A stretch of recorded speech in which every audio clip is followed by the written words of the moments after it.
ಈ ನಮ್ಮ ದೇಶದಲ್ಲಿ ಕೇಳು ಕಂಡರಿಯದಂಥ ಇತಿಹಾಸವನ್ನು ನಾವು ಇತ್ತೀಚೆಗೆ ಕೇಂದ್ರ ಸರ್ಕಾರ ನಡ್ಕೊಳ್ತಿರೋ ರೀತಿಯನ್ನು ನೋಡಿದಾಗ ಗೊತ್ತಾಗ್ತಾ ಇದೆ. 5 ರಾಜ್ಯ ಚುನಾವಣೆಗೆ ಮುಂಚೆನೇ ಒಂಥರ ಮಾತಾಡ್ತಾರೆ ಕೇಂದ್ರ ಸರ್ಕಾರ, 5 ರಾಜ್ಯದ ಚುನಾವಣೆ ಮುಗಿದ ಮೇಲೆ ಒಂಥರ ಮಾತಾಡ್ತಾರೆ.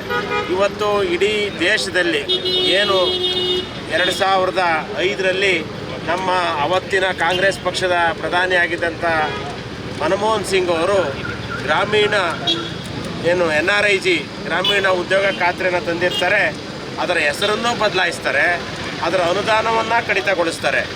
ಬಹುಶಃ ಇತಿಹಾಸದಲ್ಲಿ ಯಾವುದಾರ ಒಂದು ನಮ್ಮ ಕಾಂಗ್ರೆಸ್ ಪಕ್ಷ ಪ್ರಧಾನಿ ಆದಾಗ ತಂದಂಥ ಯೋಜನೆಯ ಹೆಸರನ್ನು ಬದಲಾಯಿಸಿ ಮತ್ತು ಅದಕ್ಕೆ ಬರುವ ಅನುದಾನವನ್ನು ಕಡಿತಗೊಳಿಸಿದಂಥ ಕೇಂದ್ರ ಸರ್ಕಾರ ಯಾವುದಾರು ಇದ್ದರೆ ಇವತ್ತು BJP ನೇತೃತ್ವದ ಕೇಂದ್ರ ಸರ್ಕಾರ.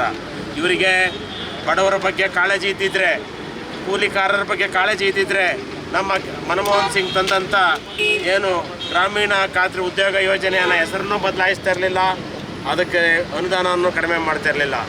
60-40 ಸ್ಕೀಮ್ನಲ್ಲಿದ್ದಂಥ ಯೋಜನೆನ 90-10 ಸ್ಕೀಮ್ಗೆ ಮಾಡಿ ಅದಕ್ಕೆ ಒಂದು ದೊಡ್ಡ ಹೆಸರನ್ನು ಬದಲಾವಣೆ ಮಾಡುವ ಕೆಲಸವನ್ನು ಮಾಡಿದ್ದಾರೆ.